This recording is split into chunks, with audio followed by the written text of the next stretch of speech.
Welcome back to JBJMTB. I'm Jules. Thanks for tuning in. Today's going to be a different one, bit slower again. I've had a few new subscribers over the past couple of months, so just wanted to show you what I ride, really. But before we get on to that, I think I better clean the bastard as well. So let's roll the tape.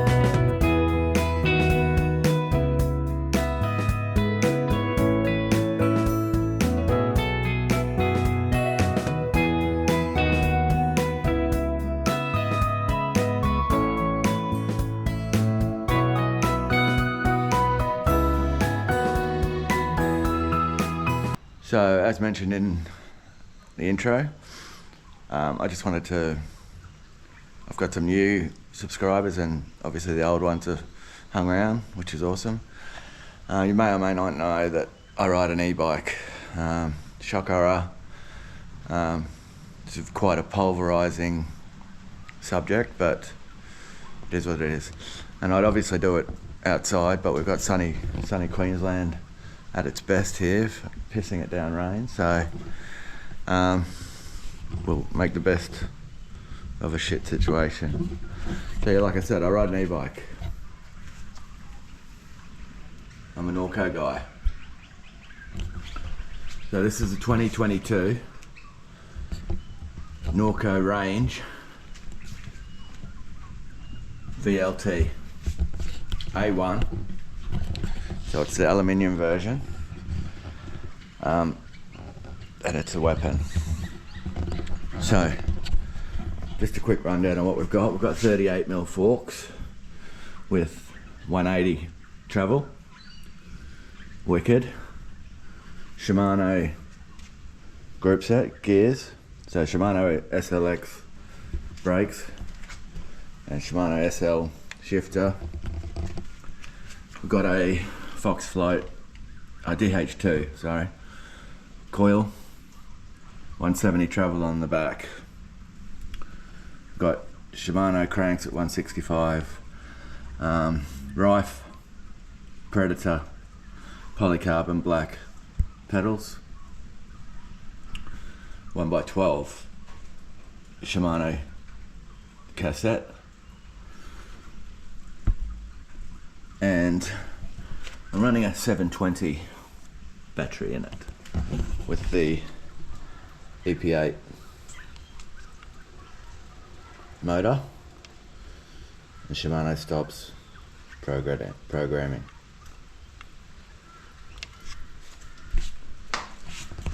It's got a, okay, so that's my bike. What have I done to it since I've had it? Okay, I've done nothing at the top end apart from scratch it from crashes.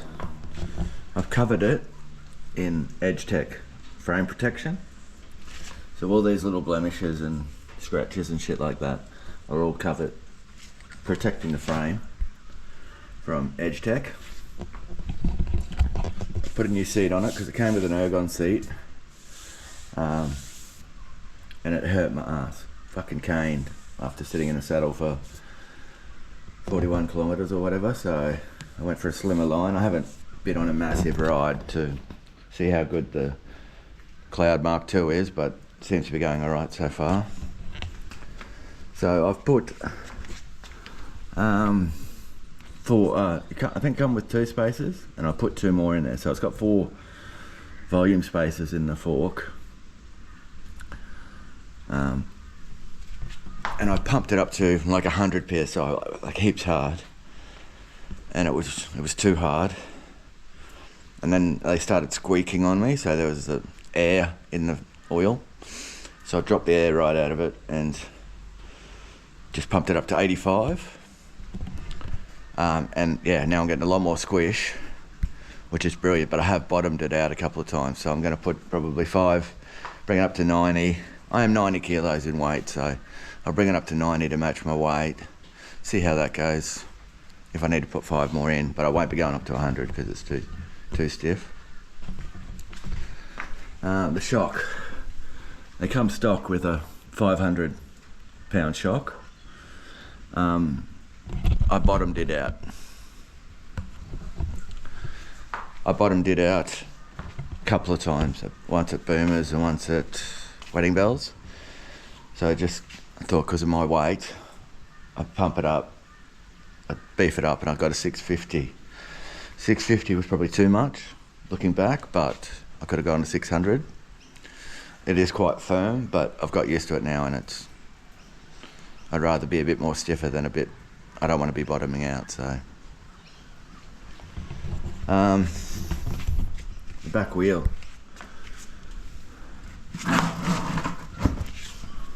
The back wheel. This is 29-inch tyres, front and rear, so the back wheel on the third ride, I had an E13. The front comes with an E13 rim. I had an E13 on the back, and through no fault of my own, it just folded on me coming around a flat berm at Boomers. So I put a DT Swiss EX 511 on it. Yeah, it's been awesome. I've since taken it to the shop to get retensioned or something like that, and the original Shimano hub just fell apart in the bike mechanic's hands, so I got that on a warranty check. So wheel set, yeah. Obviously you need a heavy set of wheels because it's a heavier bike, so it's going to cop more damage. So changing to the DC Swiss was awesome. I ideally would have liked to change the hub, but I didn't have the money at the time, so I just stayed on the stock hub, and then the stock hub blew out, and fortunately Shimano came to the party and they relaced it and replaced the hub at their expense. So the bike shop have put thicker grade spokes on there, so I don't have any dramas about it. And yeah, I've put it through its paces. It's cop some whacking, but yeah, no, it's good. I highly recommend that. Early on in the piece, I snapped the original chain at Duck Creek at Ballina, and that was not much pressure. Like, I've climbed a lot of steep hills with a lot of pressure on it, and yeah, this hill was not steep and it just let go on me, so I don't know whether that was the chain. This is a SRAM one. I don't care, but I'm not usually a SRAM guy, but this is all that they had at the shop in Ballina, so in Alstonville. So yeah, and it's been going for months and months, so SRAM seems to be going all right.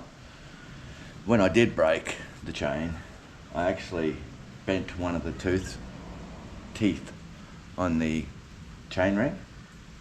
Now the mechanic at Alstonville, Ballina, he managed to bend it back and do a bit of filing, a bit of fuckery with it, and it hasn't missed a beat.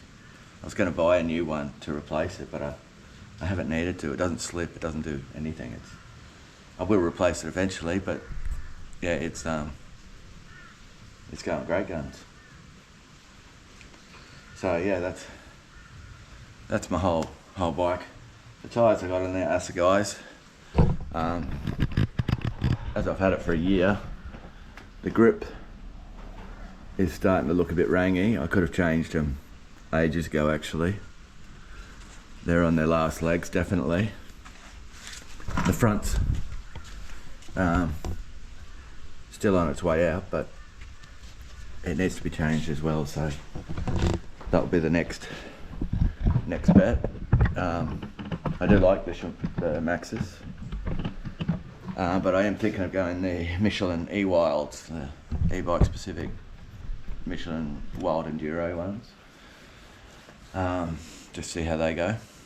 So that's a quick rundown on my bike, Norco Range VLT. Now let's talk about e-biking in general. How have I found e-biking over the last year?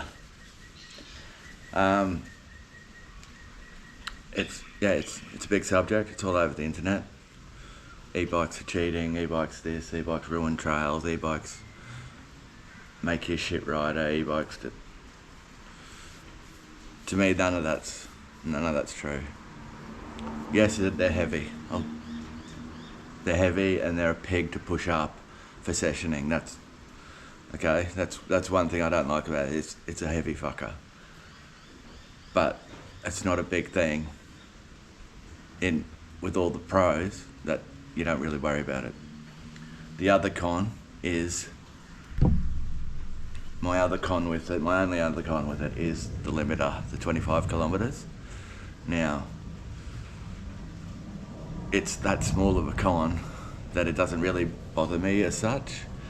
I've been caught out probably 3 times in the whole year, and that's when you have a major flat trail that's quite pedally, and then you've got to jump at the end of it. Now if you're pedaling your dick off and then the limiter cuts out at 25 k's, you're still going to be going, but you're pedaling a heavier bike. So that comes back to technique and making the jump and everything like that. I still don't have the technique, working on it as we all are, but I just put it down to, fuck it, if I can't do that jump, there's a shit ton of other jumps I can do. So that's a negative in it, but you can't do anything about it. It's Australian standards. You can chip it, but then you're going to lose void warranty and all that sort of garbage, and everything else is going to fuck out with it. Being the motor could fuck out, you'd be blowing chains, blowing anything, and it's not real fucking safe if you chip it up to 40 k's or whatever. You don't need to be pedaling uphill at 40 k's. Certainly pedaling uphill at 25 k's is enough. So the limiter and the weight of it, the weight of it only pushing it up 20 meters to go and session a jump, that depending on the steepness of the trail or whatever like that, it can be a bit of a pig, but it's very rarely happened. I did it at Corral, but I nearly fucking died pushing it back up the hill. But generally I can just ride the fucking thing back up the hill, which is sick, which is way better than anything. So they're my only 2 cons, honestly. The pros far outweigh the cons. I won't buy another. I won't say I won't buy another analog bike ever again, but I have no need to. This thing has pushed me. This thing's far more capable than I will ever be riding. So that in itself gives me confidence to know that it's only me that's got to cross the obstacle. Get my head sorted to cross the obstacle. This thing will do it, no matter. So if I've got my speed right, my head right, and everything else, there's really no. This thing's not going to hold me back. I'm not going to be underbiked, or if anything, I'm overbiked. But I'd rather be overbiked than underbiked, if I'm honest. Gives me more room to progress. So yeah, e-biking as a whole, I've done more Ks than I would ever do, 100%. I've pedalled up more climbs. Usually I see a climb and just go, fuck it, I'll walk it. Now I'll willingly try and I'll enjoy the climb. I'll be steering for some particular places have climbing specific trails that are just chicane. I've taken this up there, and because of its wheelbase, it's 1300 wheelbase or 130 centimeters. It's fucking long. It's like the Titanic. Going around a 180 chicane uphill is, it's obviously, it can be done, and I don't enjoy it, so it's just as easy for me. If there's a fire road next to it, I'll just power up the fire road. I get it, but I can do 3 laps. I can do 3 climbs of the fire road, then I can do 1 climb on a switch back here climb. So that's the main reason why I bought the thing. So I bought it for more laps, more climbing, easier climbing, and more laps. So in an hour of riding, I could punch out an hour of power, just get 20 Ks out, and just be non-stop the whole time, doing 7 climbs and 7 descents. Now I could never, ever do that on my... I could probably do it with fitness, but I still think you'd be pushing it. But yeah, and after 7 climbs and 7 down to that, I'm absolutely fucking rooted. I'm spent. So the whole fitness, no workout, that's all bullshit too. It's just how much you put into it. You can cruise the whole day, and sometimes you do. You go to Hidden Vale, you just pedal at your pace, but you can last 50 Ks easily. You'll be rooted, but you can last 50 Ks. That's where the battery comes in, obviously. You can put a 900 battery, you can put a 720 battery, or you can put a 540 battery in these. You buy them separately. I've got a 720, so I got a middle of the road, a middle of the range, size-wise. So, and I've done 3 rides with it on the 1 battery, so I very rarely put it in boost, very rarely.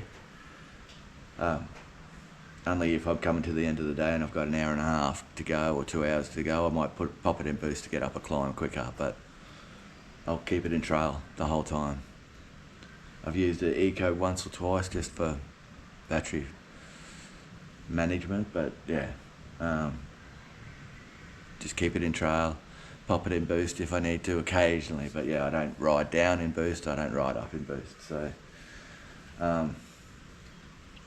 it's also given me the cadence workout that I need to do, so yeah, I can't give it any more praise. It's taken me to places where I've never been, Coralbin, Mount Joyce, without the use of a shuttle. I want to do a Hidden Vale ride without the shuttle, just ride there. I can ride through Cornubia, 2 Daisy Hill and back, which would be a pain in the ass on an old bike. So the battery, the motor, the EP8 motor, I've heard a lot of good and bad things about the Shimano EP8. This one has not missed a beat. It's due a service, but yeah, it's fucking phenomenal. It's changed my life, mountain biking wise. So the confidence I get jumping, yes, it's heavier, but it's way more stable in the air. Yes, I've crashed it quite a lot of times. You can see a lot of blemishes and a lot of scratches on the frame covered by the edge tech. That's what mountain biking's for. It's not a case of if you're not crashing, you're not sending it hard enough. It's just a case of conditions, skill level. You're going to crash. So yeah, that's part of the sport. So could I have progressed as much as I have on a enduro, bigger travel analog? 100% I could have. I think I could have done all the drops and jumps that I have done on this. Could I have pedalled up there to get to them? No fucking way. So this is the advantage of being able to pedal up, pedal back up. Yeah. And yeah, I haven't ridden an analog in the last year. I haven't even jumped on one, so I don't know about twitchiness or anything like that, but this thing's, I'm e-biker, here to stay. So yeah, it's, why would I not ride it? The stability is fucking incredible. When you're jumping big jumps, bigger jumps, and not massive jumps, but like the Coralban doubles or border double, man, the thing just, boomers, the thing just stays straight. The big travel, I've come in nose heavy a few times. Big travel at the front, the 180 at the front just helps me.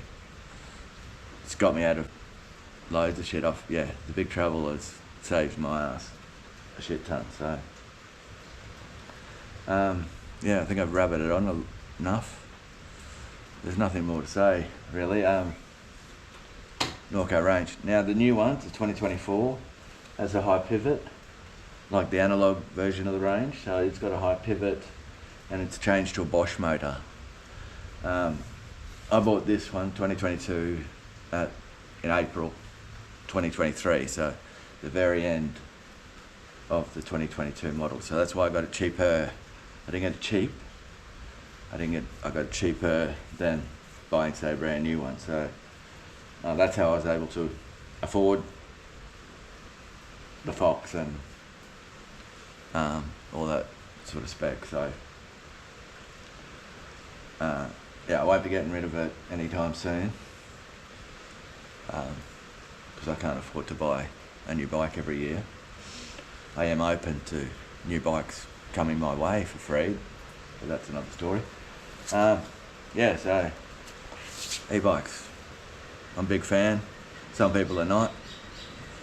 I know a lot of people who ride them. I know a lot of people who don't ride them. Each to their own. At the end of the day, my channel is about me riding. So whether I'm on this or my old Trance, I'm still riding, just the vehicle's changed. So nothing, you still get your crashes, you still get your jumps, you still get your progression, still get everything else. So something different, no riding. But yeah, I just wanted to update everyone on yearly review, really, basically. So yeah, she's a weapon, big fan, big bike. Thanks for tuning in. Thanks for subscribing. I'm now over 900, so we want to get to 1K. Get JBJ to 1K. Hashtag get JBJ to 1K. So subscribe, comment. What does everyone else ride? Have I got any Norco riders? Have I got any VLT? Norco Range VLT riders? Put it in the comments. E-bike shit, e-bike's not shit. Put it in the comments. Keep everything positive. I'm a positive guy. We don't need salty fucking comments, you know what I mean? It's a positive space, so I'm positive. Mountain biking on a whole is fucking positive sport, so let's keep it all up 5 and keep it interesting. So yeah, that's gonna be it for this week. Different, might be a bit longer, but yeah, comment, like, subscribe. Thank you everyone who supports. Thank you all the boys that ride, everyone that supports in comments. Onwards and upwards. I think, yeah, we've got a couple of good rides coming up soon. So stay tuned. Once this weather fucks off, so grim. Like, I'm over it.